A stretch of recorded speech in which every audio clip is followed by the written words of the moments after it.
E aí, gente? Tudo bem? Vocês estão bem? Graças a Deus, né? Quanto tempo a gente não se vê? Isso aí, gente, faz parte da vida. Não estudo nas férias, né? Lembra disso? Né? Não estudo nas férias, estamos aí. Não estudando nas férias.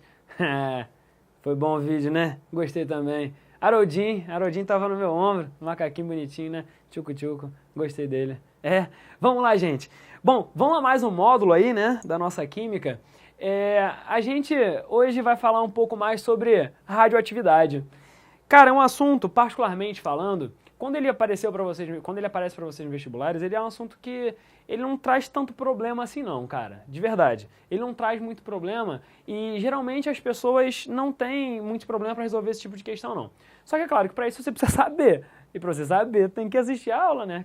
Poxa, para não falar outra coisa. É isso, maluco, olha pra cá. Bom, antes de mais nada, antes de começar a falar um pouco sobre a radioatividade que a gente tem hoje, eu queria bater um papo com vocês sobre como é que a gente vai chegar nessa ideia de radioatividade. Vou dizer para vocês que surgiu, né, com Anthony Becquerel em 1896. Anthony Becquerel, com sulfato duplo, né, de urânio, né, uranila, ele conseguiu perceber que essa substância era uma substância que ela emitia uma certa coloração e essa coloração ela começava a impressionar algumas placas fotográficas e isso chamou um pouco a atenção dele. Mal sabia, ele estava trabalhando com uma substância radioativa e estar exposto àquela radiação podia trazer grandes problemas para ele, como trouxe futuramente.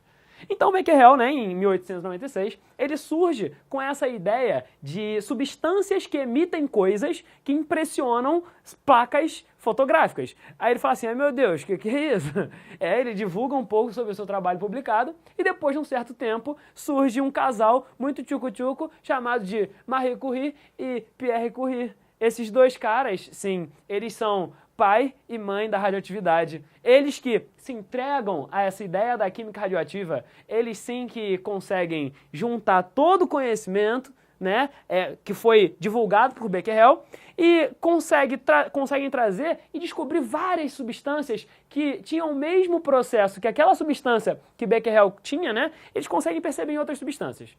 Para você ter uma ideia, Marie Curie, ela consegue descobrir uma substância que inclusive foi dado o nome por ela de polônio, perfeito? O polônio, que era uma substância que era cerca de 200 vezes mais radioativa do que aquela uranila que o Becquerel estava trabalhando, ela consegue propor essa nova descoberta daí, consegue propor um novo elemento químico e dá ao nome de polônio uma substância que era radioativa em homenagem ao seu país de onde ela tinha nascido. Olha só que bonitinho. Futuramente, ela vem a descobrir o radioatividade, olha só que fofinho, né? Substância cerca de 2000 vezes mais radioativa do que aquela tal de uranila, né? Olha só, Becquerel, você mandou bem, mas eu digo, Marie Curie foi sinistra. Pra vocês terem uma ideia, Marie Curie, ela trabalhou tanto com radioatividade, ela mexia com radioatividade assim, olha só que chuchu. Aqui, ela pega, radioativo. Faz sentido dizer pra você que ela morreu como? Vai, diz pra mim. Morreu de câncer, pô, óbvio. Só que na época a medicina não tinha percebido que a radioatividade conseguia trazer câncer. Pierre Curie, eu contei pra você, Pierre Curie, marido dela, também trabalhava com ela, mexia com coisas assim, olha só que bonitinho. É fácil dizer pra você que ele morreu como? Câncer? Não, morreu atropelado numa carroça. Tanta coisa pra tu morrer, tu vai morrer atropelado numa carroça. Imagina, né? Faz parte da vida. Radioatividade, você é muito linda. Mas antes de mais nada, eu quero falar com vocês sobre o que eu coloquei aqui no quadro. Isso aqui é um experimento que foi traçado por Ernest Rutherford. Ajudou ele a propor um novo modelo atômico em 1919. E ele foi um experimento utilizado para tentar julgar o que são essas substâncias que saem dessas substâncias radioativas que eram estudadas por Becquerel, que foram estudadas por Marie Curie, por Pierre Curie.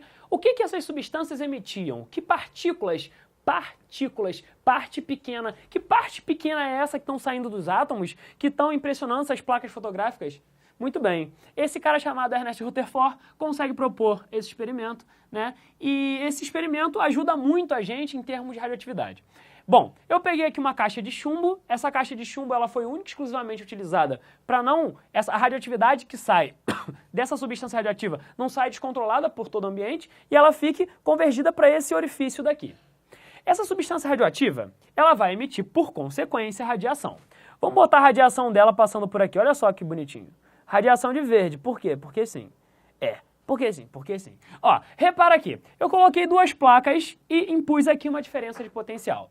A ideia é a seguinte. Eu queria julgar, né, se essas substâncias radioativas, elas apresentavam carga. E, por consequência, julgar também a massa dessas substâncias radioativas.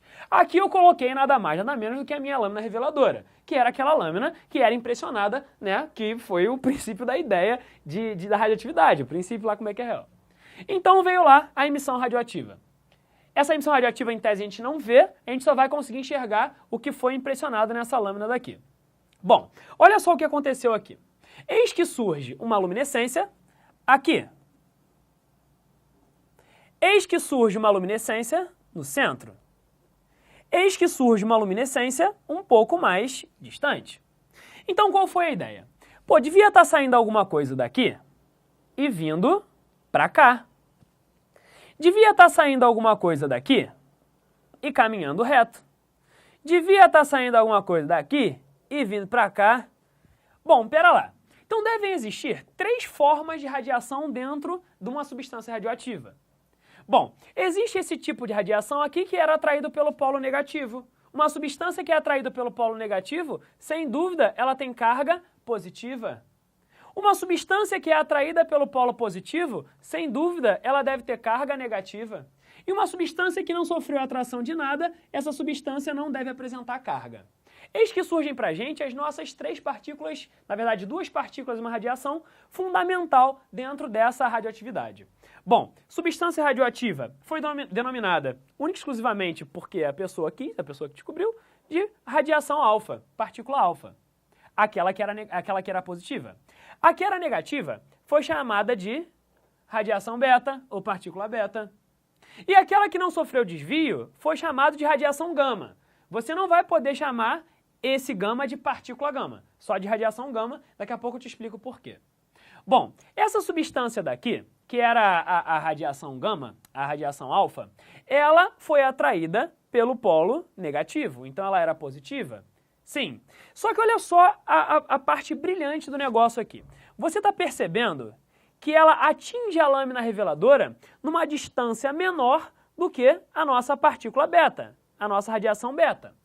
Isso deve implicar no seguinte: para que uma substância, uma partícula que voa no espaço tenha um raio de curvatura grande, quer dizer que a massa dela ela era alta.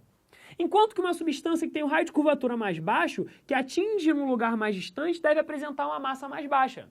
Então a primeira conclusão que a gente tira é que a massa do alfa, sem dúvida, deve ser maior do que a massa do beta.